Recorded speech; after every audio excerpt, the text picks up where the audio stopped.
frutos que sejam frutos dignos de adoração, de exaltação e glorificação ao nome de Jesus Cristo. Que o Espírito Santo de Deus, que Jesus, o Filho e Deus Pai possam se fazer presente nesse meio, no nosso lugar onde nós estamos aqui, que esses momentos que nós iremos passar, eles sejam extremamente proveitosos para que a gente possa, acima de tudo, continuar rendendo e devotando a Ti a nossa vida, o nosso pensar, o nosso falar e tudo que temos. Eu te agradeço em nome de Jesus. Amém. Amém. Deixa eu fazer uma pergunta para vocês. Quem aqui de vocês, aí pode abrir o microfone, não tem problema para responder, pessoal. Quem aqui já participou de um clube do livro? Eu? Vinícius já participou, Nath, Isa, Marcão, Não, nunca participei. nunca Já participou? tá... Não, legal, bacana, bom saber. Então, eu também não, tá? Tá sendo a primeira vez, a primeira experiência de participar do Clube do Livro, e o objetivo do Clube do Livro é exatamente a gente poder, obviamente, trocar ideias sobre o clube, sobre o livro. Obviamente que é o primeiro livro que a gente escolheu para falar sobre, né? Na verdade, nem um livro, é uma coletânea de livros, a Bíblia, né? A Bíblia significa isso, coletânea de livros. E a gente vai usar o primeiro livro, que é também chamado de uma carta, que é 1 Timóteo, a carta de Paulo a Timóteo, né? Para a gente poder pensar e falar um pouco sobre essa questão e no final a gente abrir para trocar uma ideia. Então, como vai funcionar a dinâmica aqui é bem simples, né? Nós vamos explicar o porquê do Clube do Livro, o que significa. Então, o Clube do Livro, pode passar, Vini, conforme eu for falando, você vai tocando aí. Então, o Clube do Livro é exatamente para que a gente possa se reunir, para discutir, trocar ideias e fazer com que a gente cresça, amadureça em algum assunto, né? Então, que a gente possa expandir a nossa mente, como alguns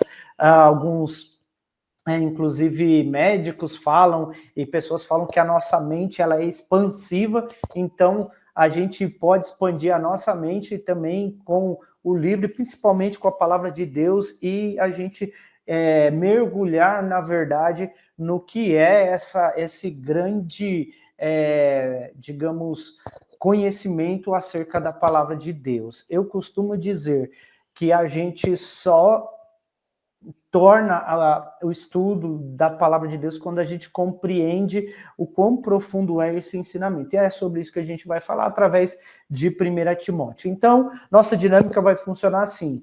Eu vou fazer um panorama desse livro, então eu vou falar um pouco de algumas coisas, como funciona, descorrer, o que a gente costuma falar aí, muitas vezes é um briefing, né? Então, fazer um panorama ali de tudo que aborda nesse primeiro parte do livro, porque é uma carta, então é 1 Timóteo e é a segunda carta a Timóteo.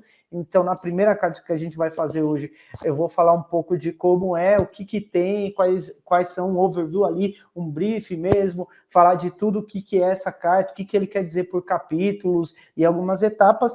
E aí, no final, o Vini vai fazer um recap aí, vai fazer uma recapitulação do que a gente falou, e a gente vai bater um papo, trocar ideia sobre toda a percepção do que a gente teve. Pode passar aí, Vini? Então, a gente vai fazer esse panorama aí, a visão panorâmica acerca desse livro de 1 Timóteo, tá? E para a gente fazer isso, a gente já começa lendo, vou ler para vocês aqui, pelo menos, os 2 primeiros versículos do capítulo 1 de 1 Timóteo. Então, Paulo escrevendo para Timóteo, ele começa falando assim: eu, Paulo, apóstolo de Cristo Jesus, por ordem de Deus, nosso Salvador, e de Cristo Jesus, nossa esperança, escrevo esta carta a Timóteo, meu verdadeiro filho na fé.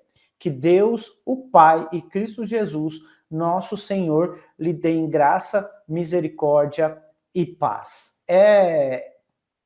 Esse começo aqui do capítulo 1, nesses primeiros versículos, já é uma forma padrão com que Paulo escreve as suas cartas, a forma com que ele já se apresenta ali. Na verdade, Paulo, ele não tem livro. Se você olhar principalmente no Novo Testamento, Paulo só tem cartas, o que a gente chama de cartas pastorais, né? Então, Paulo sempre começa ali a sua escrita, a forma que ele escreve, se apresentando, falando quem ele é, o que ele é, e sempre fazendo nessas apresentações ali vamos dizer, uma oração de bênçãos, né? Pedindo que Deus esteja sempre abençoando as pessoas que vão ler essa carta ou para quem vai receber. Então, primeiro, o autor dessa primeira carta ali é o próprio apóstolo Paulo, né? Então ele fala, eu, Paulo, então ele se apresenta, eu, o apóstolo Paulo, Paulo, estou escrevendo. Ele é o autor dessa carta, desse livro, por assim dizer. Obviamente, a gente sabe que toda a Bíblia ela é inspirada por Deus, então o Espírito Santo de Deus impeliu, inspirou, iluminou a mente e o coração de Paulo para ele escrever essa carta a Timóteo. E aí, ele escreve essa carta a Timóteo aqui para exatamente falar sobre algo. Então, Paulo é o autor da carta, Paulo escreve esse livro de 1 Timóteo e ele tem um endereço para alguém. Então, ele escreve para Timóteo. Algumas poucas cartas é direcionada para uma pessoa. Normalmente, as cartas que Paulo escreve na Bíblia são cartas direcionadas muitas vezes a uma igreja, direcionada a uma região, né? Mas essa específica, Paulo está escrevendo para o próprio Timóteo. E aí vem a pergunta, cara, legal, Paulo, eu sei quem é um apóstolo de Deus, ele se apresenta como apóstolo de Deus, e tem motivo porque assim ele se apresenta, porque Paulo se apresenta como apóstolo de Deus, porque ele faz uma defesa do seu apostolado. Para vocês entenderem, hoje é costume muitas igrejas falar de apóstolos, mas segundo a teologia, alguém só é reconhecido como apóstolo na Bíblia, principalmente, se essa pessoa foi testemunha ocular de Jesus, ou seja, foi Jesus quem o chamou. Então, por exemplo, a gente tem vários apóstolos ali que Jesus chamou direto, ele foi o que chamou, e Paulo, ele se considera, até porque a própria Bíblia fala que no caminho de Damasco, Jesus chamou Paulo. Então, ele é considerado um apóstolo. Agora, esses apóstolos de hoje, na verdade, segundo a Bíblia e o conceito bíblico, eles não são verdadeiramente apóstolos, porque a pessoa de Jesus Cristo não foi lá e chamou eles e falou, vem cá, agora você vai ser meu discípulo. Então, tem essa questão. Paulo faz essa defesa. Então, né, no começo ali, os primeiros versículos, versículo 1 e 2, Paulo já fala quem ele é, para quem que ele está escrevendo, ele está escrevendo para Timóteo. Agora, a grande pergunta é, quem que é esse Timóteo que Paulo está escrevendo? Né? Quem é esse cara para qual esse apóstolo Paulo está escrevendo? Quem que é de fato esse cara? Esse carinha chamado Timóteo, ele é um jovem que Paulo conheceu ele na cidade de Listra, né? Então, Paulo, nas suas várias viagens missionárias, encontrou esse camaradinha, esse cara aqui chamado Timóteo, nessa igreja, uma de suas viagens em Listra, e olhando para esse cara, ele viu nele uma fé verdadeira, ele viu nele uma maturidade de fé, e ele viu nesse Timóteo, um futuro muito bom no que fala referente ao reino de Deus, a ser um líder da igreja.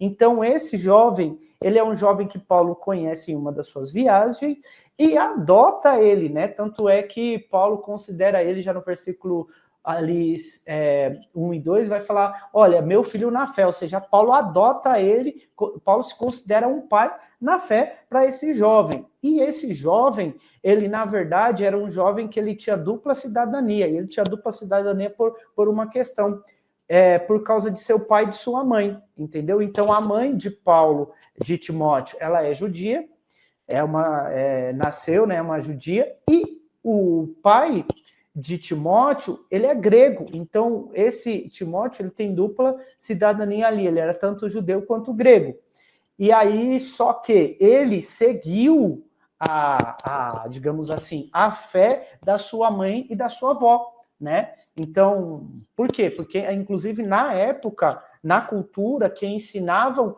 os filhos mesmo a ler, a escrever, e até a questão de fé, de cultura religiosa e tudo mais, eram as mulheres. Então, Timóteo, esse jovem, é ensinado pela sua avó e pela sua mãe acerca da sua fé, e ele abraça essa fé, e ele abraça tão forte que Paulo vê nele essa sinceridade de coração nessa fé, e chama ele, convida ele para viajar, fazer as viagens. E aí Timóteo começa a viajar com Paulo e ter essa experiência, a ponto de Paulo chamar ele para ser um líder, um pastor na igreja. Então Timóteo é um filho de uma judia, nasceu em Listra, é um filho de uma judia, filho de um grego, que Paulo conhece em Listra e chama ele para poder seguir ali digamos, na fé, né? Caminhar na fé com Paulo acerca da questão da igreja. E aí, Timóteo começa as suas viagens missionárias juntamente com Paulo. O primeiro capítulo de 1 Timóteo, ele tem chamado uma saudação e o que Paulo sempre faz, um desejo de graça, né? Se a gente pudesse falar principalmente sobre a primeira carta de Timóteo, uma frase que talvez a gente resumiria essa primeira parte da carta de Timóteo ali, para Timóteo, que Paulo escreve, a gente falaria sobre a defesa da fé, né? Então, a defesa da fé através de uma doutrina verdadeira. Então, se a gente pudesse resumir, e aqui não é para terminar o clube, né? Mas só para dizer, seria um resumo assim: a defesa da fé através da doutrina verdadeira. E aí, no primeiro capítulo, Paulo faz essa saudação e esse desejo de graça. Mas existem algumas divisões muito interessantes. Por quê? Nesse primeiro capítulo, a partir do verso 3, Paulo faz uma advertência para Timóteo acerca dos falsos ensinos, né? Então, Timóteo começa a viajar, Paulo vai com Timóteo, viaja nessas igrejas e começa ali a estabelecer igrejas, quando numa das viagens ele para em Éfeso. Ficando em Éfeso, Paulo fica ali um tempo, forma uma igreja em Éfeso, e quando ele precisa viajar para Macedônia, ele deixa, por exemplo, Timóteo em Éfeso, e deixa Timóteo como um líder da igreja, como um pastor na igreja. Então, Timóteo, depois de muitas viagens com Paulo, fica em Éfeso como responsável pela igreja, pastor da igreja quando Paulo viaja para Macedônia. E aí, quando Paulo viaja, e ele faz outras viagens, ele é preso e ele escreve essa carta da prisão e ele vai escrever a Timóteo. Então, quando Paulo escreve a Timóteo, ele escreve exatamente dando algumas orientações para esse jovem pastor, né, acerca de algumas questões. Então, na primeira, já ali no capítulo 1, desculpa, ele faz a saudação, mas ele escreve já no capítulo 1. A primeira coisa que ele faz a partir do verso 3 é uma advertência para esse jovem pastor contra os falsos ensinos. Então ele vai alertar, né, na sua escrita, olha, cuidado, né? Cuidado, Timóteo, você é um jovem pastor com os falsos ensinos. Depois ele vai falar sobre a gratidão de Paulo pela misericórdia, e a partir do verso 12, e também a partir do verso 18, ali finalizando esse primeiro capítulo da carta, ele vai falar sobre vai lembrar Timóteo sobre as suas responsabilidades. Então, olha só, no verso 3 ele fala assim: quando partir da Macedônia, pedi a você que ficasse em Éfeso e advertisse certas pessoas que não ensinassem coisas contrárias à verdade. Então, a primeira advertência sobre o falso ensino, lá no verso 12, é uma gratidão de Paulo, ele vai falar: agradeço aquele que me deu forças, Cristo Jesus, nosso Senhor, que me considerou digno de confiança e me designou para servi-lo, né? Então, é uma gratidão a Deus pela misericórdia de Deus, que chamou, através de Jesus Cristo, que chamou Paulo para esse serviço e considerou Paulo digno de confiança. Deus confiou a ele esse ministério de visitação, pregação da palavra de Deus e de um líder, né? E aí, Paulo vai chamar sobre a responsabilidade de Timóteo. Aí, no verso 18, ele vai dizer: Timóteo, meu filho, novamente Paulo aqui citando, Timóteo, meu filho, né? Estas são minhas instruções para você, com base nas palavras proféticas ditas tempos atrás a seu respeito, que elas o ajudem a lutar o bom combate, apegue-se à fé e mantenha consciência limpa, pois alguns rejeitaram deliberadamente a consciência e, como resultado, a fé que tinham naufragou. Ou seja, Paulo relembra por que Timóteo ficou em Éfeso, né? E muito mais a origem dele, né? E também para que ele entendesse que quem o chamou também para essa responsabilidade não foi Paulo, na verdade foi Deus, através de profecia, de imposição das mãos. Alguém profetizou na vida de Timóteo que, sendo um homem de Deus, ele seria chamado para esse ministério. Então, ele faz a saudação, ele faz uma advertência no capítulo 1, ele agradece a Deus pelo chamado de Deus que confiou a ela essa responsabilidade, e Paulo, por fim, fala da responsabilidade, faz questão de lembrar Timóteo de suas responsabilidades, né? Quando a gente vai para o capítulo 2, pessoal, a gente vai ver aqui Paulo falando sobre algo muito importante, né, numa formação de igreja, quando as pessoas se reúnem, é como a gente realmente organiza o culto, como a gente deve se portar no culto. Aí no capítulo 2, Paulo, ele vai começar falando ali sobre essa responsabilidade quando a gente se reúne, né? Então, a primeira coisa, dividindo aqui, o capítulo 2 inteiro é sobre a instrução a respeito do culto. Ele começa falando assim, em primeiro lugar, recomendo que sejam feitas petições, orações, intercessões e ações de graças em favor de todos, em favor dos reis e de todos que exercem autoridade para que tenham uma vida pacífica e tranquila, caracterizada por devoção e dignidade. Então, assim, primeira coisa, Paulo dizendo assim, como é que deve ser um culto? Será que um culto ele é feito de baderna, de bagunça? Será que um culto tem que ter só louvor? Será que um culto, como que é feito o culto? A primeira coisa que ele diz que esse momento em que esse povo que se diz cristão, segue a Cristo, ele se reúne para orar, né? Um dos focos é para que a gente esteja junto orando, para que a gente esteja junto fazendo a vontade de Deus. Mas ele também vai citar não somente a oração, e ele vai dizer que essa oração não é uma oração seletiva, tipo, por quem que eu devo orar? Ah, vou orar só por crente. Ah, vou orar só por tal pessoa. Não, ele diz que a oração é em favor de todos. E ele vai falar em favor dos governantes, né, que exercem autoridade. Vocês oram em favor dos governantes para que tenha uma vida pacífica. E ele não disse se é um governante de direita e esquerda, né? Ele diz que a gente deve orar por todos, para que a gente tenha uma vida pacífica, tranquila e uma vida digna, né? Então, assim, a nossa responsabilidade, quando nós nos reunimos, principalmente no nosso culto público, no nosso culto juntos, né? Ali de união, a gente deve orar em favor de todas as pessoas. Mas não vai falar somente isso. Ele fala que na organização do culto, já no verso 8 ele vai dizer assim, quero, portanto, que em todo lugar de culto os homens orem com mãos santas levantadas, livres de ira e de controvérsia. Então, assim, a gente se reúne para orar nos cultos, mas com uma vida de devoção sincera, né? E é muito interessante, galera, quando você pensa aqui, Paulo orientando sobre como deve ser a postura do cristão, a postura do cristão deve ser sem ira, né? Nossa oração não é uma oração de ódio, né? Tipo assim, Senhor, mata aquela pessoa. Ou seja, a nossa oração é uma oração de devoção sincera, ou seja, a oração que a gente faz diante de Deus é uma oração intercessória pelas pessoas. Nós nos levantamos com mãos santas, livre de toda a ira, livre de toda controvérsia, porque Deus, de fato, ele é amor. Aí, orientando os homens, depois ele vai orientar as mulheres, e no verso 9 vai dizer, da mesma forma, quero que as mulheres, ou seja, a gente está falando ainda de culto, na reunião, né, que mantenham discrição em sua aparência, que usem roupas decentes e apropriadas, sem chamar atenção pela maneira como arrumam o seu cabelo, ou por usarem ouro, pérolas ou roupas caras.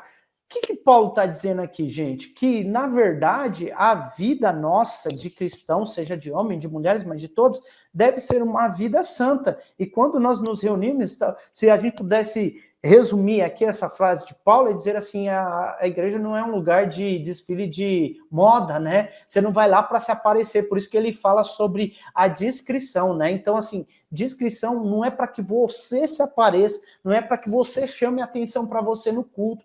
A atenção do culto é voltado para aquele a qual nós nos reunimos, ou seja, nós nos reunimos para adorar a Jesus Cristo. Então, o nosso foco não sou eu, o nosso foco não é como eu me visto, o foco é a Jesus Cristo, o foco é exatamente a Jesus Cristo, e todos devem ter um bom comportamento e saber a sua posição diante do culto e respeitar, não pode ser sem baderna, né? O culto tem que ser um culto saudável, o culto tem que ser para invocar e adorar o nome de Jesus Cristo, o culto deve ter pregação, tanto é que no verso 7 ele vai dizer, eu fui escolhido como pregador e apóstolo para ensinar os gentios, ou seja, o culto, nesse momento de culto, deve ter ensinamento, deve ter adoração, deve ter respeito, e quem é o que deve ser dignificado é a pessoa de Cristo, tanto é que no verso 7 ele vai dizer, isso é bom, agradável a Deus, nosso Senhor e Salvador, ou seja, e aí ele vai citar que quem é o foco desse culto, no verso 5 ele vai dizer, há um só Deus, um só mediador entre Deus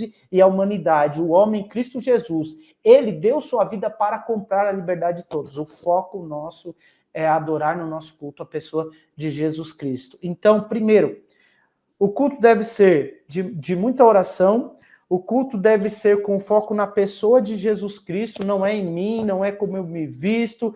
No nosso culto não pode haver ira, no nosso culto não pode haver inveja, no nosso culto não pode haver bagunça. O culto tem que ser um culto decente, onde todos sabem o lugar onde estão, as suas responsabilidades e o foco do culto. Quem deve ser o foco do nosso culto é Jesus Cristo. Então, Paulo, já no capítulo 2, né, ele já vai falar sobre como. Então, ele está orientando esse jovem pastor que está assumindo uma igreja aqui, para que, de fato, no meio do culto, a gente não tenha ali discussões que não sejam na pessoa de Jesus Cristo. O assunto não pode ser outro senão Jesus Cristo. O assunto não é como os irmãos irados, o assunto não é a roupa das irmãs, o assunto não é isso. O foco do culto é oração, adoração, ensino e na pessoa de Jesus Cristo, né? Esse é o objetivo do culto, né?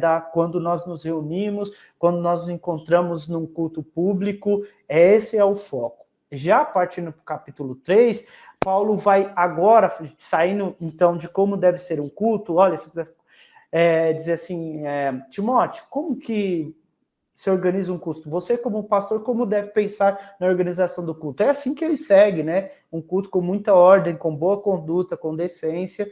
E aí, depois, ele vai partir principalmente para essa questão aqui na instrução para os líderes da igreja. Então, ok, eu saio da saudação, eu relembro o Timóteo sobre a sua responsabilidade, quem foi que colocou ele nessa responsabilidade, eu falo sobre o culto, e aí no capítulo 3 eu vou instruir como esse jovem pastor Timóteo escolhe principalmente a sua liderança, né? Por quê? Porque todo lugar, em todo culto, a gente sabe, em toda igreja, em toda comunidade de fé, faz-se necessário haver lideranças instituídas, porque não é só responsabilidade do pastor em conduzir uma comunidade de fé, né? E aí ele vai começar exatamente já ali o capítulo 3, falando exatamente isso. Essa é minha afirmação, ou seja, é minha afirmação, eu afirmo, e é uma afirmação digna de toda confiança. Se alguém deseja ser bispo, né, ou em algumas traduções, se alguém deseja o episcopado, né, uma tarefa honrosa almeja, né, ou seja, deseja algo muito honroso. Mas aí ele vai falar assim, isso é algo muito honroso. Alguém que quer se dispor a ser líder na igreja, fazer parte de liderança, esse desejo é realmente algo de muita honra. Porém, não é de qualquer forma, não é qualquer tipo de pessoa, Timóteo, que você coloca na liderança. Existe uma regra, existe uma organização, existe um perfil correto e existe uma forma de você analisar as pessoas que se dispõem a fazer isso. Aí ele vai começar a dizer, portanto, o bispo deve ter uma vida irrepreensível, deve ser marido de uma só mulher, ter autocontrole, viver sabiamente, ter boa reputação, ser hospitaleiro e apto a ensinar. Não deve beber vinho em excesso, nem ser violento. Antes deve ser amável, pacífico e desapegado do dinheiro. Deve liderar bem a própria família e ter filhos que respeitem e obedeçam, pois se um homem não é capaz de liderar a própria família, como poderá cuidar da igreja de Deus? Vamos falar aqui de trás para frente, pessoal. Então, ponto. Como é que Timóteo deveria escolher a liderança da igreja de Éfeso? Vamos começar de trás para frente. Por quê? Vamos concordar. A primeira igreja, a nossa primeira comunidade de fé, começa na nossa família, começa na sua casa, entendeu? Entendeu? Então, assim, começa por aqui. Se eu, como pai, se eu, como marido, se eu, como esposa, se eu, como filho, eu realmente não me comporto de forma decente no meu ambiente de família, né? Cara, como é que você acha que vai ser diferente na igreja? Né, o seu comportamento na igreja, né? E até aquela responsabilidade começa em casa, o ensino começa em casa. Então, na igreja, a gente só reflete aquilo que muitas vezes a gente é em casa, né? Então, a primeira coisa que Timóteo deveria escolher não era pela aparência das pessoas dentro da igreja. Vai lá e analisa, olha dentro da casa desse, como que eles se comportam. Então, a liderança, o líder, o pastor, o bispo, quem está buscando essa posição de liderança, a análise deveria ser feita pela família, né? Pelo como ele conduz, como são os filhos, como é o trato com o filho e tudo mais. E aí começando de baixo para cima. Então, os filhos devem respeitar, porque se ele não tem respeito dos filhos em casa, como é que ele vai poder exigir, ou como é que a liderança vai olhar para ele e respeitar ele na igreja, né? E aí, outra coisa, não deve ser alguém avarento, apegado ao dinheiro. Esse homem ali não pode ser violento. Na verdade, ele tem que buscar a paz com todos. Ele não pode ser duro, tem que ser amável, né? Ele não pode ser um cara alcoólatra, né? Então, assim, não pode ter o excesso no álcool.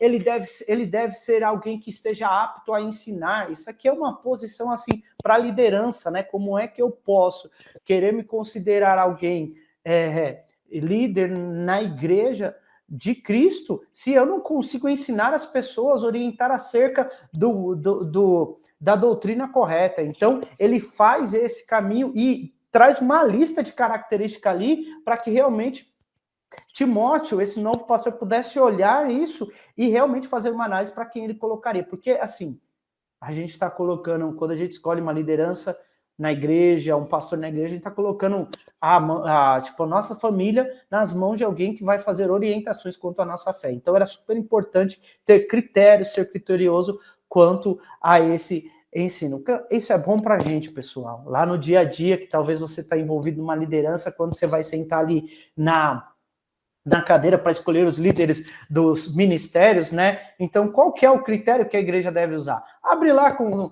o teu pastor, com a liderança da igreja, capítulo 3 de 1 Timóteo, fala, ó, eu não sei, mas eu acho que alguém conhecia bem para falar. Esse tal de Paulo aqui, que escreveu para esse jovem pastor Timóteo, eu acho que tem alguma orientação.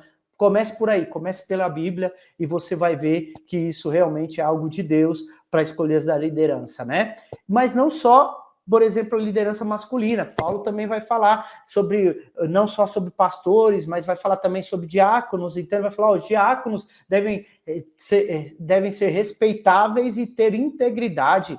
Ele volta a falar, não pode ser beberrão, não pode ser, vamos colocar no popular, não pode ser cachaceiro, não pode ser ganancioso, né? Deve ter compromisso na fé, deve ter uma consciência limpa. Antes de serem nomeados diáconos, é necessário que se faça uma avaliação cuidadosa. Verso 10, é necessário que se faça uma avaliação cuidadosa. Se forem aprovados, então que exerçam a função de diácono, ou seja, tem que ser testado, aprovado, né? Não pode ser alguém, em alguns textos vai falar nécio, né? Não pode ser novo na fé, tem que ser realmente de um tempo de fé aprovado ali na fé. E aí ele vai falar sobre a liderança das mulheres, né?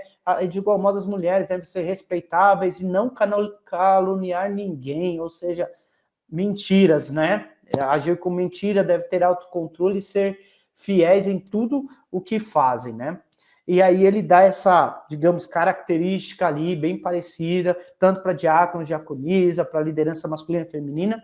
E aí, a partir do verso 14, ele vai falar sobre as verdades da nossa fé. Então, o que é a verdade da nossa fé, né? Ele está ansioso para ver Timóteo, né? Mas aí ele vai falar o que é a verdade da nossa fé, o segredo da nossa fé. O segredo da nossa fé é Cristo, que ele veio em homem, foi revelado em corpo humano, justificado pelo Espírito, visto por anjos, anunciado às nações, crido em todo o mundo e levado para o céu em glória. Gente, se o cristão não compreende este fato que Paulo traz aqui, ele tem dúvida acerca disso, ele precisa rever sua vida de fé. Essa é a nossa fé. Cristo, ele veio como um homem, né? Cristo veio como um homem, a própria palavra de Deus vai dizer isso, né? Ele mesmo vindo em forma de homem, não, mesmo sendo Deus, não usurpou ser igual a Deus, vindo em forma de homem. É uma verdade bíblica. Cristo veio em forma de homem. Cristo, o Deus Filho, ele se materializou, ele veio em forma de homem, vindo em forma de homem, ele foi justificado pelo Espírito, sabe aquela visão lá no batismo? Este é o meu filho amado, em quem eu tenho prazer, e desce sobre ele o Espírito Santo. Isso é um selo de que a Trindade estava ali naquele momento, né? Ele foi anunciado, profetizado e tendo mais. Morreu e ressuscitou ao terceiro dia e foi para a glória. Isso é o processo da vida cristã. Se a gente não crê nisso, se a gente tem dúvida que Cristo veio, que o Filho veio como homem, a gente precisa rever nossos conceitos acerca disso. Então, essa é a verdade da fé. E aí, é um parâmetro também. Se algum dos nossos líderes na igreja não tem esse parâmetro, não enxerga assim, não entende assim, irmão, não serve. Essa é a verdade da nossa fé. Isso foi revelado, tá lá, não serve para ser. Se ele questiona sobre principalmente essa questão, será que Deus pode ter vindo como homem? Veio como homem, sim. Será que Deus morreu? Ele morreu, sim, como homem, mas ele ressuscitou num corpo glorificado e está à destra de Deus Pai, e a gente está esperando a sua vinda aqui. Então, se alguma das pessoas que querem, que a gente está escolhendo para a liderança, tem alguma dúvida sobre isso, realmente a gente deve verificar. Bom, aí a gente sai, então, do capítulo 3, falando sobre a instrução de como escolhem-se as lideranças da igreja. No capítulo 4, Paulo vai falar sobre a importância da doutrina e do exemplo cristão, a importância de se haver doutrina, meu irmão. Na boa, se a gente acha que na igreja não pode haver realmente aquilo que nos guia, os dogmas acerca da vida cristã, que doutrina é algo terrível, doutrina é algo triste, doutrina é algo pesado, que você ouviu aí fora, alguém falando que doutrina não pode ser doutrina, que agora a gente vive na graça. Paulo, escrevendo a Timóteo, vai falar o contrário. Ele vai falar que é super importante, é a forma que nós podemos, a partir do capítulo 4, realmente ter uma régua de realmente saber quais são as falsas doutrinas, ou quais são os falsos ensinos, ou quais são os falsos mestres, as pessoas que querem nos enganar. Se alguém não vive uma vida de doutrina, ou seja, doutrina, basicamente, é algo que a gente vive no dia a dia. Quer saber uma coisa? Você acha que doutrina é ruim? Se você trabalha numa empresa que existe para você entrar às 8 e sair às 18 horas, a fazer 1h30, 2 horas de almoço, isso é uma doutrina, são regras, né? E é uma forma de você saber quem são os bons e os muitas vezes, os colaboradores ruins, né? Se alguém tem lá das 8 às 18 para ele trabalhar, ele entra às 8h30, ele entra às 9 e sai às 5, não está no parâmetro, né? Então, a doutrina é um parâmetro bíblico, santo de Deus, e a verdadeira doutrina serve para realmente a gente balizar e ter o caminho por onde seguir, saber o que é certo, o que é errado, o que é bom, o que é ruim, o que eu posso fazer, o que eu não posso fazer na vida cristã. E aí Paulo começa falando assim, o Espírito afirma claramente que nos últimos dias muitos se desviarão da fé, muitos vão se entregar a homens enganadores, com ensinos de demônios, né? Muitos vão chegar de forma mentirosa, hipócrita, inescrupulosos, né? Com uma consciência morta, ou seja, entregue às coisas desse mundo, né? Essas pessoas, na verdade, elas fazem somente o que é errado, eles estão apegados a realmente ensinos mentirosos, né? Paulo vai dizer. Então,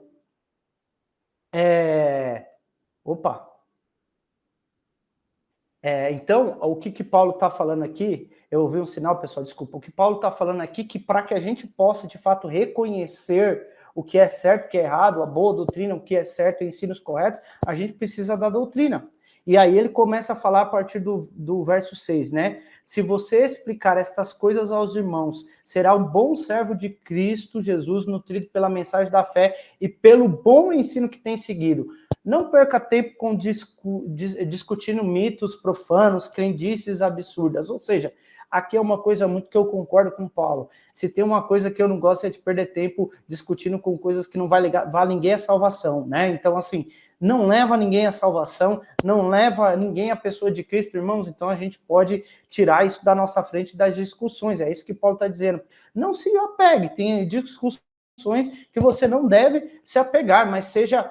Ele vai falar considerando como se fosse ali uma academia, ele vai dizer o bom exercício, O bom exercício da fé, na verdade, não é somente o físico, o aparente, né? Mas o seu exercício que você deve fazer é a devoção à palavra de Deus, né? Esse é um benefício para a vida eterna, né? Para a vida futura, né? Então, ele vai falar, a gente precisa, na verdade, ensinar o que é correto. Então, ensine essas coisas e nelas insista, ou seja, a gente deve permanecer. Não. Aí ele vai continuar falando assim, mesmo que talvez alguns não queiram. E qual que é que deve ser ensinado? A nossa esperança está no Deus vivo, o Salvador de todos, especialmente dos que creem. E aí ele vai falar, você continua ensinando. Mesmo que alguns queiram te desprezar pela sua juventude, não aceite isso, continue ensinando. Aí vem aqui, ora, qual é o critério que se deve usar? Paulo vai trazer aqui, ele vai dizer assim, ó, seja exemplo na palavra, na conduta, no amor, na fé e na pureza, né? Então, olha só, isso é o que conduz, né? Isso é o que conduz, ou seja, fiel nas palavras. E se a gente pode colocar aqui, é exatamente fiel nas palavras. E qual palavra? É exatamente na palavra de Deus, né? Primeiramente, né? Na palavra de Deus, na conduta, no amor, na fé e na pureza. Ou seja, Paulo está orientando aqui. Então, essa advertência é para que se combata os falsos métodos e os falsos ensinos, a gente precisa ensinar o que é correto. E para isso precisa ser doutrinado, né? Ensinado, orientado, né? O ensinamento, permanecer nesse ensinamento, tá? Já no capítulo 5, pessoal, passando aqui então do que a gente está... No capítulo 5, ele vai falar sobre algumas instruções. Então, dentro da igreja não vão se reunir só a liderança. Existem pessoas que se reúnem ali também de todas as faixas etárias, os anciões, os diáconos, as viúvas. Existem muitas pessoas que carecem de uma atenção e de orientação. E aí é onde ele vai fazer essa orientação aqui aos anciões, né? Sobre o respeito aos anciões. Ele vai falar, Timóteo, quando você for instruir, quando você for chamar atenção, como a gente costuma ver, quando você for ali exortar os irmãos, os mais velhos, instrui em amor, como se você estivesse instruindo ao seu pai. Se você for instruir as irmãs mais velhas, instrui em amor, exorte em amor, como se fosse a sua mãe. As mulheres mais jovens na igreja, instrui com todo o respeito, como se fossem as suas irmãs, né? Então, Paulo escrevendo para Timóteo, orientando esse jovem pastor, dizendo, quando você for fazer algo, instrução, faça em amor, né? Quando a gente for instruir, orientar, faça tudo em amor, né? E aí ele fala a segunda orientação, quanto às viúvas. E a gente sabe dessa cultura que as viúvas, na época, que se não tivessem mais famílias, elas eram marginalizadas, estavam à margem da sociedade. Se essas viúvas não têm mais nenhum filho, não tem nenhum ente querido, a igreja cuide dela com todo carinho, mas caso tenha, que a igreja não seja aproveitada, que os filhos cuidem, assumam as suas responsabilidades, né? E ainda vai dizer que as viúvas também tenham do que de ocupar a sua vida, né? Para que não fiquem apenas arranjando fofoca no meio da igreja, que tenham tempo livre para ficar arrumando fofoca. Então, a orientação de Paulo para essa igreja, por exemplo, é que realmente, no meio dessa igreja, os irmãos tenham as suas responsabilidades. Quem tem mãe, quem tem viúva, que tenha parente, que os parentes cuidem, né? E quem não tem, que a igreja cuide, né? Então, e os anciões, cuide com todo carinho, oriente com todo carinho, respeite, mas oriente, se for necessário, oriente, né?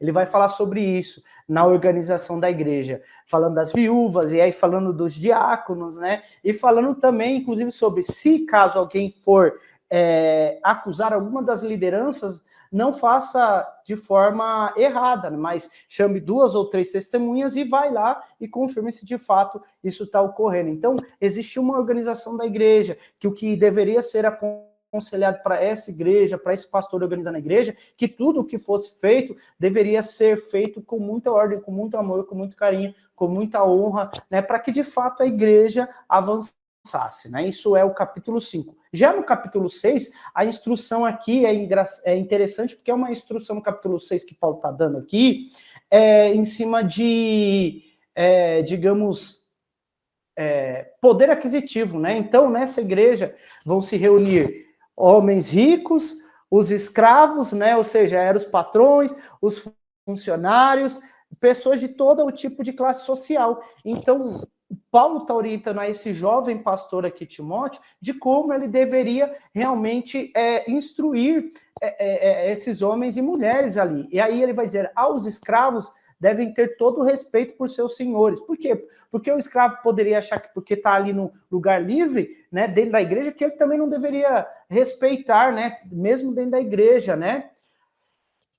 E também no dia a dia no trabalho. Então, veja só, cara, nós somos funcionários, né? Em alguns casos de trabalho, aí talvez você ache que está num regime quase semi-escravidão, né? Análogo ao escravo. Mas, de qualquer forma, o nosso foco é servir a Cristo, aonde quer que a gente esteja. Então, ele vai dizer, olha, que os escravos, né, respeitem os seus senhores para não envergonhar o nome de Deus e seus ensinamentos, né, ou seja, doutrina, deve permanecer nisso. Aí, Paulo vai falar sobre isso. O fato de o Senhor ser irmão na fé não é desculpa para deixar de respeitá-los. Então, olha só que coisa interessante. Então, essa era um gap, uma chance que o escravo teria de talvez não respeitar o patrão, o seu senhor, por conta de falar, não, é irmão na fé, então eu posso fazer de qualquer jeito, né? Ou seja, Paulo vai orientar isso. Aí Paulo vai trazer essa orientação, depois ele vai falar sobre o falso ensino em relação às riquezas verdadeiras, né?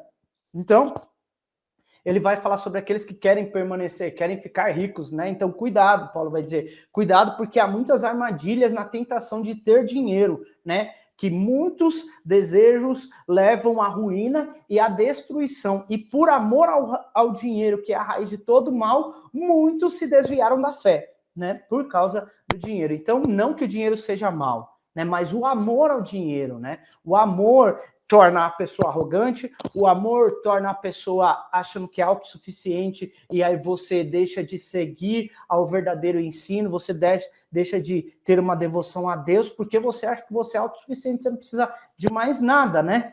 Então, o amor ao dinheiro é a raiz de todo o mal, né? Então, obviamente, a gente tem nossos planos, e todos têm seus planos, e todos querem estar bem, né? Quem que não quer aqui ter uma vida melhor, quem não quer dar uma vida de mais conforto, mas é necessário que a gente compreenda que a gente não deve abrir mão dos ensinos, não deve abrir mão da doutrina, não deve abrir mão de uma vida santa diante de Deus, mesmo tendo dinheiro, né? Então, isso é muito importante que ele ensina aqui.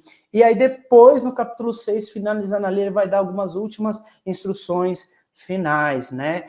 Novamente ele faz Timóteo se lembrar, busque a justiça, a devoção, a fé, o amor, a perseverança e a mansidão. Lute com bom combate da fé, apegue-se firmemente à vida eterna para o qual foi chamado. Então ali Paulo relembra Timóteo, né? Relembra Timóteo. Aí no verso 20 ele vai dizer, Timóteo, guarde aquilo que Deus lhe confiou. Ele volta e fala, evite discussões profanas e tolas com aqueles que se opõem a você com suposto conhecimento. Alguns desviaram da fé por seguirem essas tolices. Que a graça de Deus esteja com você. Então, no panorama, né, falando aqui, nós falamos sobre isso. A gente falou sobre o capítulo 1, que é uma saudação e graça. O capítulo 2 é a instrução para a oração, para o momento de culto, como se conduz o culto. O capítulo 3 sobre a orientação de como se escolhe um líder da igreja. O capítulo 4 sobre a importância da doutrina e do exemplo cristão. O capítulo 5 é sobre a orientação quanto aos anciões, quanto aos diáconos, quanto às viúvas. E, por fim, o capítulo 6 é a orientação sobre ali, quando um público se reúne, né, trabalhadores, donos de empresa, e sobre a questão das riquezas, do amor ao dinheiro nesse sentido. Galera, a gente termina aqui o panorama, e aí eu passo para o Vini fazer uma recapitulação aqui final, depois a gente vai para um bate-papo lá, tá bom? É isso.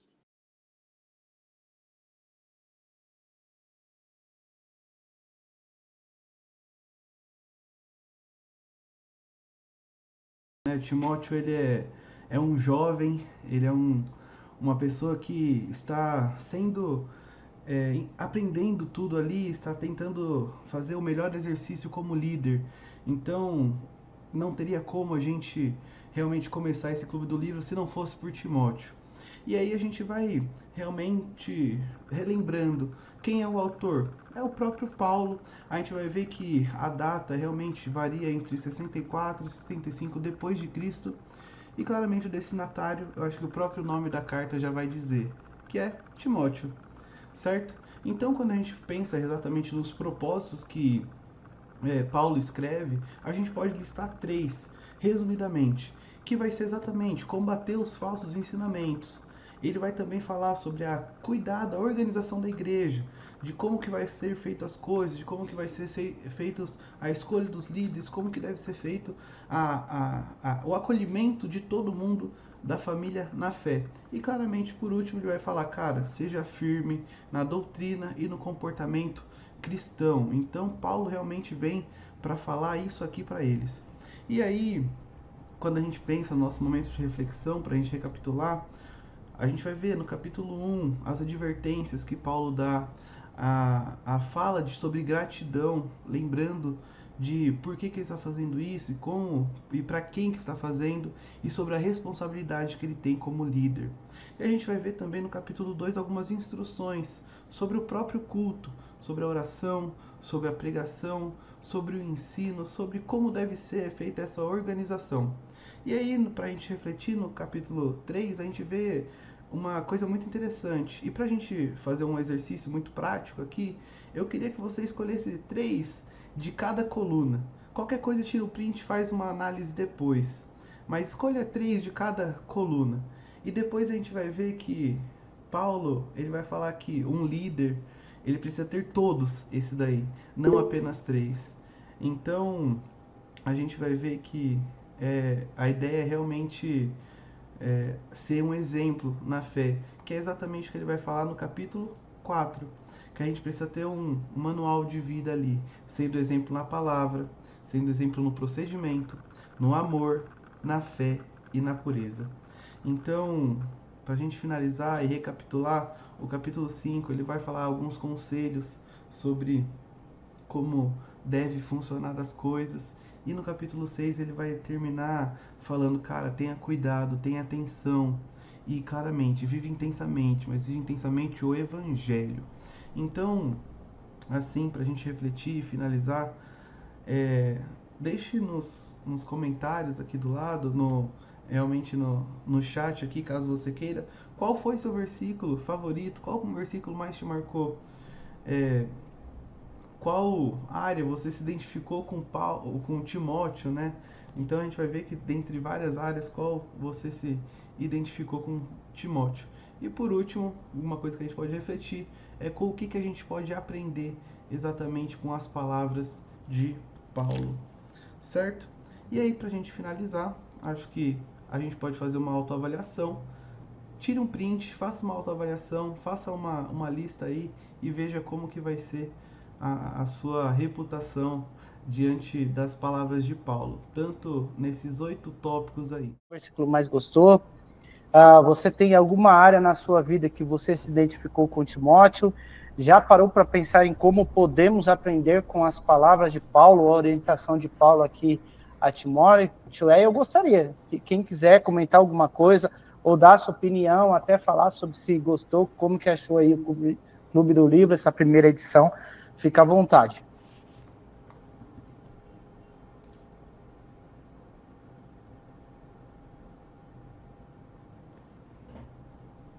Se ninguém falar, eu vou falar. O pessoal é tímido, né, Marcão? Eu separei aqui três partes, né, que eu mais gostei, mas eu vou falar só de uma e dar oportunidade para mais alguém, se alguém quiser falar. Vocês estão me ouvindo bem? Sim. O Edgar, ele falou muito bem aí, né, sobre a carta toda, né? E realmente essa carta é muito inspiradora, né? Ela nos ensina muita coisa. Mas uma das partes que me chama a atenção é o capítulo 3, aquela parte que fala sobre que nós precisamos ser exemplo em casa, né?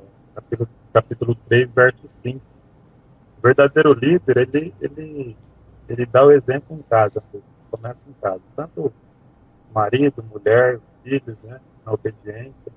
E aí eu me lembro de uma história que eu ouvi há pouco tempo, né, de um exemplo de um garotinho. O menino, ele falou para a mãe dele, né, que ele queria morar na igreja.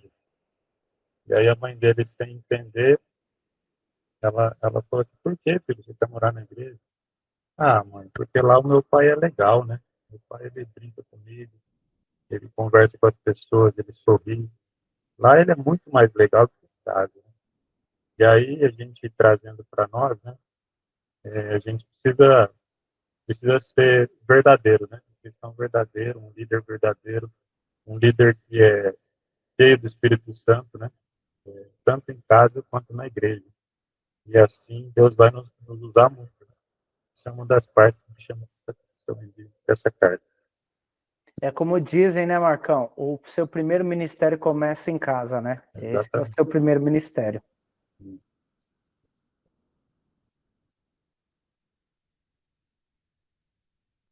Eu sei que o Luizinho tem uma forte opinião, então tô Oi. te provocando aí, Luizinho. Tô aqui. Eu acho o versículo mais interessante, eu acho que é ali no capítulo 5, né, quando ele diz que se alguém não cuida dos seus parentes, negou a fé e é pior que um descrente. Isso é muito interessante, né? E aí, trazendo para uma outra área, sim, muitas vezes, principalmente na juventude, a gente cria uma certa rebeldia, né, com os nossos pais, e uma antipatia, né, pelos nossos pais, muitas vezes. Uma vontade, assim, que eu vejo que é uma vontade da carne mesmo, que é uma vontade de pecar, que é uma vontade de transgredir aquilo que os nossos pais têm nos ensinado, né? E é muito interessante porque só de fazer isso, ele vai dizer que a gente negou a fé e a gente é pior do que um pagão, né? É pior do que alguém que não acredita. Porque quando a pessoa faz errado sem saber, ela ainda tem uma desculpa, né? Agora, quando a pessoa faz errado sabendo que está errado, é pior do que aquele que está fazendo sem saber, né? Boa, muito bom mesmo, cara. E é fato, né? E até porque, veja, gente, não importa, Paulo vai falar sobre isso, não importa a nossa idade, né? A partir do momento que a gente tem uma consciência, uma fé cristã e uma orientação cristã, né, cara, nós somos a palavra viva, né? Nós somos a palavra viva de Deus, nós somos a boas novas do evangelho. Nós somos esse testemunho de Deus, né, para o mundo que Paulo vai escrever lá, né? Nós somos testemunhos de Deus. E aí, se esse nosso testemunho não condiz, né, até dentro de casa, você vê que Paulo usa muito isso, nessa questão do relacionamento em casa, para exemplo, para tudo.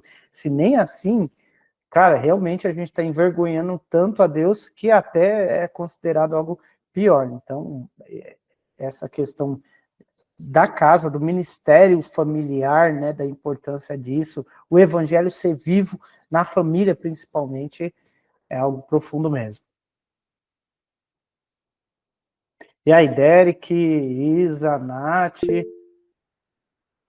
Eu gostei do capítulo 6, mais especificamente no versículo 11, que fala assim: Você, porém, homem de Deus, fuja de tudo isso, e busca a justiça, a piedade, a fé, o amor, a perseverança e a mansidão. Isso é bem interessante que quando Paulo ele escreve a Timóteo, ele é bem jovem ainda, e Paulo ele dá esses conselhos para ele. E assim é que no dia de hoje, porque o pastor, a gente que é jovem, a gente sempre tem a mania de fazer do nosso jeito. E isso, tipo assim, a gente sempre acha que é o melhor a se fazer. Só que, na verdade, quando a gente olha para os mais velhos, a gente tem que prestar mais atenção neles. Porque eles têm muito mais idade que a gente. Então, eles já viveram isso. Então eles passam conselhos para a gente. Só que, às vezes, a gente acaba sendo imprudente, não ouvindo. E é isso, acho que é uma das coisas que mais atrapalha a geração de hoje, da gente que é jovem, sabe? Boa, Derek, muito bom mesmo. Concordo com você. Não é à toa que a igreja não é feita só de jovens, nem para jovens, a igreja não é feita nem de pessoas de mais idade e para mais idosos, não é feito só para homens, não é feito só para mulher. A igreja é feita para e por, né, pessoas de todos os tipos e de todas as idades e de todas as raças, de todas as culturas e tudo mais. E aí a gente tem que entender de fato que as orientações, por quem já foi provado, inclusive, né, não é à toa que ele fala que a liderança deve ser alguém provado, é alguém que já passou por várias experiências que merece realmente ser ouvidas, né, nos desafios de vida. Eu, por exemplo, tive a oportunidade de ser filho de um pastor da igreja, né, então, assim, a vida, a fé, o exemplo, foi algo muito importante para a minha vida, por assim dizer, né. Quem mais aí? Nath, Isa. Posso falar também rapidinho? Isso, que deveria por mesmo falar, tô favor. brincando. Pode falar, pode falar. Essa semana, por incrível que pareça, eu voltei para academia. E por incrível que pareça, tem um versículo que vai falar exatamente sobre isso. E eu, no começo agora, eu estou extremamente dolorido, porque é extremamente difícil a gente começar essa nova rotina. Mas a gente vai ver que o resultado vai vindo, os frutos vão vindo. E quando ele fala isso, da gente praticar, exercitar diariamente, né? A ideia espiritual, eu acho que é muito interessante também. Então, eu sei que no começo é muito difícil a gente começar a ler a Bíblia, pegar, destrinchar e passar horas lendo. E muitas vezes a gente vai começar a ler e vai dar um pouquinho de sono, mas é muito interessante porque assim como ele vai citar, né, eu acho que dá para fazer uma comparação hoje em dia com a academia. No começo vai ser algo que a gente vai olhar e muitas vezes a gente vai ficar desanimado, não vai ver os frutos tão imediato assim. Mas é muito interessante porque a longo prazo, quando a gente pensa nisso, a gente vai ver realmente a importância que traz não só na nossa mente, mas não só na igreja, mas dentro de casa. E a gente vai vendo e colhendo os frutos do Espírito, tendo realmente, que nem ele falou, a mansidão, tendo realmente a ideia de que a gente tem uma devoção, o amor, a perseverança. E a gente vai tendo isso mais e mais quando a gente começa a praticar, quando a gente começa a se exercitar diariamente o espírito, né? Eu acho que assim, esse versículo veio muito a calhar nesse momento que eu tô e para mim foi muito interessante. Foi um dos versículos assim que, claro, tirando os montes de outros versículos lindos que Paulo escreve, esse daqui foi um dos que realmente me tocou hoje.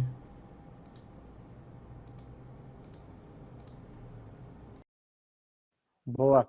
O Ariel que voltou agora, né, Ariel? A gente está falando sobre o versículo que mais chamou a atenção, que foi mais interessante para você. Se você tiver um aí que no momento que a gente estava aqui conversando e falando sobre o texto, aquele 1 Timóteo, quiser compartilhar também, fica à vontade, tá? Opa, tudo bem? Beleza. Então, o que chama atenção um pouco, claro que tem várias questões, né, pertinentes à igreja, que a gente acaba dando muita relevância, mas é intrigante como que ali na carta de Timóteo chama atenção para os irmãos que afundaram na fé, né, na questão de que uma igreja organizada ali, ela se espalha muito, mas de que tem a possibilidade de, na própria fé, a pessoa acabar caindo também. É questão de tomar cuidado. Pô, muito bom, né? Realmente é uma questão de atenção, né? Por isso que não à toa que Paulo, em vários momentos ali nessa carta, ele lembra Timóteo, né? Fala, ó, lembra novamente, ó, fica firme. É foco, fé é muito foco, né? Não é à toa que, eu não sei se vocês sabem, mas a palavra pecado é exatamente isso. A raiz da palavra pecado chama-se hamartia, né? Que é a capacidade de errar o alvo, entendeu? Então, assim, se a gente não tem foco na fé, a gente erra o alvo. E quando a gente erra o alvo, a gente peca. O nosso alvo é Cristo, o nosso alvo é a fé, é uma fé, a defesa da nossa fé. Se a gente desfocar, né, a gente tirar o foco, a gente peca e cai da fé, entendeu? É basicamente isso. Então, o que Paulo está falando para esse jovem Timóteo aqui, pastor, é para ele manter o foco, mantenha o foco sempre. Fala, Luizinho. Vou destacar dois aqui, vou dar uma roubada. Tem um texto aqui, o final da carta, eu acho muito interessante também, né? Que ele vai dizer assim: você, Timóteo, guarde o que lhe foi confiado, evitando conversas inúteis e profanas e contradições daquilo que falsamente chamamos de conhecimento, pois algum professando desviaram da fé. E o que eu acho interessante aqui, e até para um um ambiente de escola, assim, de faculdade, é que muitas vezes a gente pode se encontrar numa rodinha onde as pessoas estão falando coisas que são profanas, né? Muitas vezes coisas que são pornográficas, assim, piadas de muito baixo calão, né? E ele tá falando que a gente tem que tomar cuidado com isso, né? Porque pode ser que a gente perca a fé quando a gente começa a se misturar com essas coisas. A gente pode ser influenciado, né? Então, é algo que eu tiro de ensinamento, assim, porque às vezes numa rodinha ali, você tá fazendo uma brincadeirinha, lá ele, né? Essas coisas assim que o pessoal costuma brincar. Mas na verdade isso tem um fundo perigoso, assim, né? Que pode nos levar a errar, né? Nos levar a entrar no meio disso, né? Como o Salmos diz lá, né? Que a gente não se assente na roda dos escarnecedores, né? Porque isso pode nos levar para um caminho que a gente não quer. Boa. Eu acho que tem 2 pontos importantes, né? Você fez um bom destaque. E a questão que me pega muito, cara, na questão das discussões, tipo, que não levam a nada, né? Tipo assim, ele fala assim, cara, que eu vou voltar a falar, não perca o foco. Então, assim, até mesmo dentro da fé, né, cara, existem discussões que vão levar dentro até mesmo da igreja, da fé, do que diz, vai levar a gente para onde, cara? Né? Entendeu? Às vezes tem pessoas que entram em discussões dentro até da comunidade de fé, né, sobre coisas, cara, que só chateiam, que que não levam a nada, que não vai fazer ninguém progredir, não vai fazer ninguém para ir lugar nenhum. E às vezes a gente se apega em umas questões ali, começa até mesmo dentro da igreja a discutir coisas, cara, vai levar a gente para onde? Aí pessoas ficam magoadas, pessoas ficam chateadas, e aí assim, cara, as pessoas caem da fé, entendeu? Perderam o foco, né? Você falou do foco das conversas mundanas. Eu quero também provocar o outro lado, quando a gente está dentro da fé e dentro da própria comunidade de fé, a gente está discutindo coisas que não vai levar ninguém para lugar nenhum, não vai acrescentar nada para você. Cara, mas aí a gente se apega, tipo, sabe aquele negócio assim, mas é o que eu acho, é o que eu penso, é o que eu quero, eu acho que a igreja tem que ser assim. Eu, como muito tempo na minha juventude, eu achava que a igreja tinha que ser assim, desse jeito, daquele tal jeito. E, cara, não ia levar para nada, não ia acrescentar em nada, e eu só estava chateado e magoado. Muitos dos amigos que eu conheci, eles chegaram ao ponto de sair, abandonar a fé, porque eles ficaram tão magoados, tão chateados, porque eles queriam coisas que às vezes era só para me agradar, para fazer o meu, que não levava para lugar nenhum, né? Aí Paulo vai dizer, cara, desvia disso. Essas discussões não levam ninguém para nada. Então, você tem um ponto da discussão que essas são discussões que até ofendem a fé e ofendem a Cristo, né? Dos pagãos, das rodas, dos escarnecedores, e tem a outra parte que talvez não ofenda tanto a Cristo, mas também te tira da comunhão, te tira da vontade de fazer aquilo que é importante. Vai, Derek. É só um comentário aqui que enquanto vocês estavam falando, eu pensei que era bem interessante. O inimigo, ele veio para matar, roubar e destruir. E se a gente não prestar atenção, ele não vai lançar uma pedra grande, porque ele sabe que se ele lançar uma pedra grande, a gente vai conseguir desviar, a gente vai conseguir ser forte. Só que ele vai usar as mínimas coisas que a gente menos espera. Que nem como o Luiz falou, a gente na roda de amigos. Por exemplo, será que a gente está sendo um exemplo de cristão ali na roda dos amigos? Será que aonde a gente está indo, a gente está sendo, sim, verdadeiros cristãos, que independente do que estão falando ali a gente está ali demonstrando o amor de Cristo, a gente está fazendo a vontade de Deus? Uma coisa que você estava falando agora, que eu achei que é bem interessante, que eu pensei aqui. A gente, quando a gente pede uma coisa para Deus, muitas das vezes Deus ele não vai responder. Ou talvez ele nem vai fazer. Só que a gente reclama demais. Só que, tipo assim, parando pra pensar, a gente reclama tanto que. Por que ao invés da gente reclamar, a gente não começa a agradecer?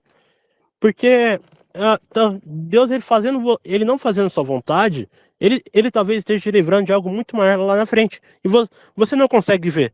Só que ele consegue, sabe?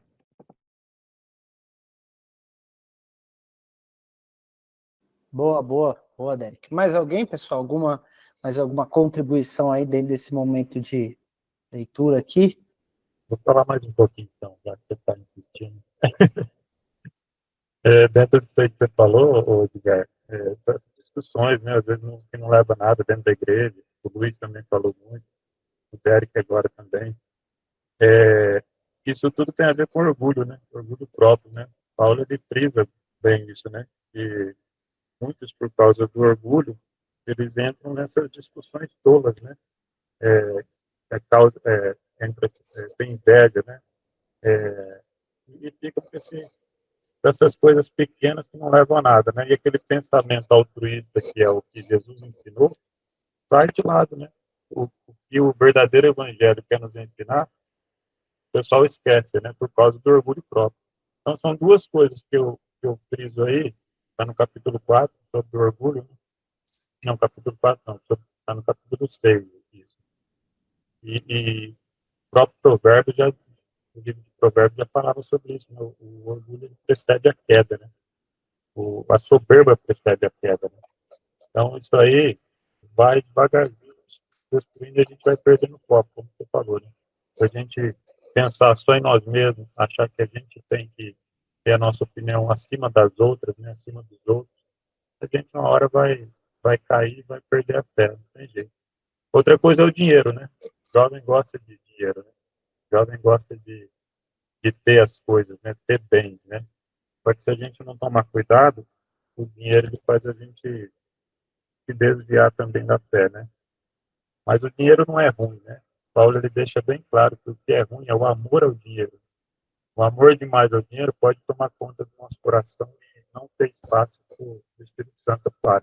Então são duas coisas, o orgulho e o dinheiro, né? Que eu friso aqui, que pode nos fazer perder o foco e cair de verdade.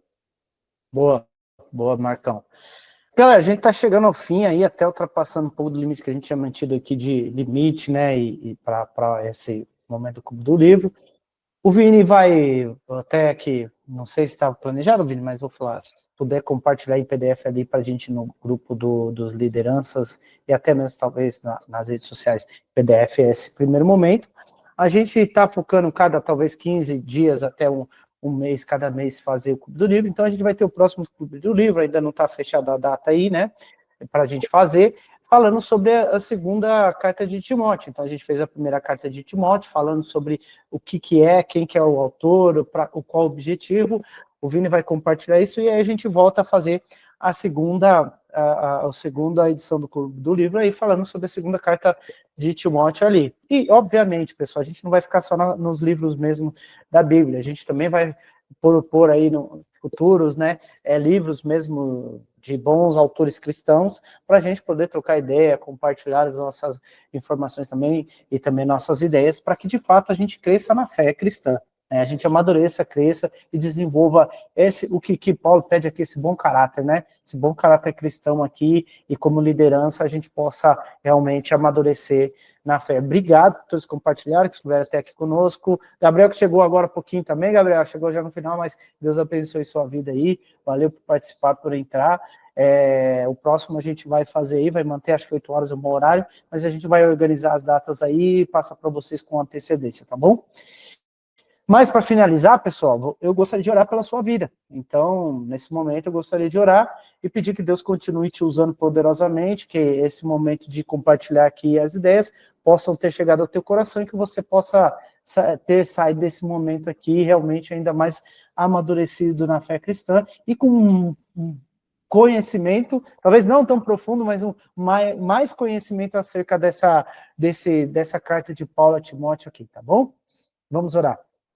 Deus, obrigado. Obrigado por mais essa oportunidade, que teu povo tira do seu tempo para se reunir, para pensar nas coisas de Deus, nas coisas do alto, te louvar, te engrandecer e te adorar.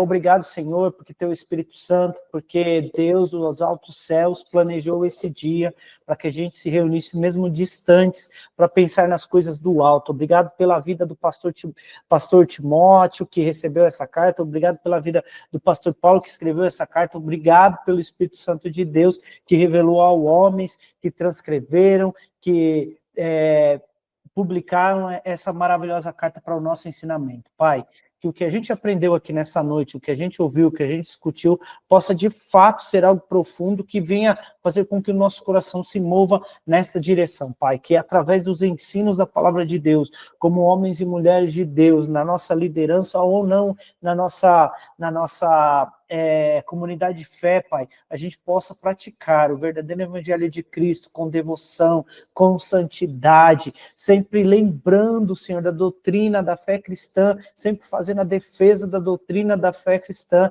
não se apegando a discussões inúteis, tolas, mas se apegando à verdadeira fé em Deus, se apegando naquilo que é de fato mais importante na nossa vida, para que a gente não caia, para que a gente não se desvie, mas para que a gente permaneça, para que a gente continue adiante, assim como foi a orientação de Paulo a Timóteo, continue adiante com foco na fé. O nosso alvo é Jesus Cristo, o nosso alvo é a pessoa de Cristo, e que a gente não se desvie dessa fé, Pai. Ministra ao nosso coração essa verdade, que a gente continue sendo homens, mulheres de Deus, jovens de Deus, fazendo a defesa da fé cristã, para que o nome de Cristo em todos os lugares sejam exaltados e glorificados acima de todo o nome, em nome de Jesus. Amém. Amém, galera, que Deus abençoe sua vida, e logo mais a gente vai postar o segundo episódio aí do nosso Clube do Livro. Deus abençoe a todos. Boa noite. Boa noite, galera. Valeu, galera. Tchau, boa Falou, noite. falou. Fique com Deus. Boa noite.